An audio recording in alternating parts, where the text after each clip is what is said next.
Did Igor Stravinsky use folk music?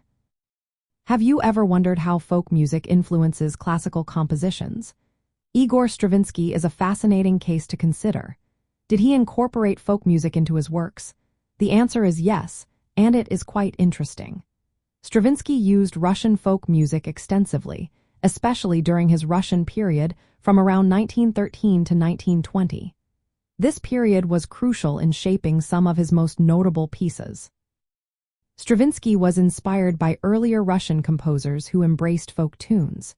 Composers like Mikhail Glinka and the group known as the Mighty Handful paved the way for integrating folk melodies into classical music. These composers collected and published folk songs, helping to establish a national musical style that reflected Russia's cultural heritage. During his Russian period, Stravinsky drew from Russian folk songs and themes. A great example is his ballet cantata titled Les Noces, which is based on texts from Russian folk poetry. Another notable work is his opera ballet Renard, inspired by a Russian folktale. His compositions often featured animal characters and themes that connect to traditional nursery rhymes, showcasing a link to oral culture. Stravinsky's engagement with folk music was not merely about borrowing melodies. He treated these elements in creative ways that sometimes strayed from traditional arrangements. His unique approach allowed him to innovate while still honoring the folk traditions he admired. However, Stravinsky also maintained a certain distance from folk music. While he mastered the subject, he did not share the same devotion to folk traditions as some of his contemporaries, like Bela Bartok. Stravinsky believed that popular music should remain in its original context.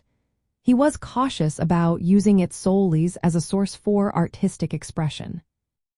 From a spiritual music perspective, Stravinsky's use of folk music connects him to the cultural and communal roots of his homeland. He drew on the spiritual and narrative power embedded in these traditions. His works often evoke the ritualistic and sacred aspects of folk stories and poetry. By blending these elements with modern musical language, he created a unique expression of spiritual and cultural identity. In practical terms, Stravinsky's incorporation of folk elements influenced how sacred and ritualistic themes could be expressed in music. He showed that spiritual music can be both rooted in tradition and open to new ideas. His combination of folk motifs with complex rhythms and theatrical presentation expanded the possibilities for sacred and spiritual music beyond conventional forms.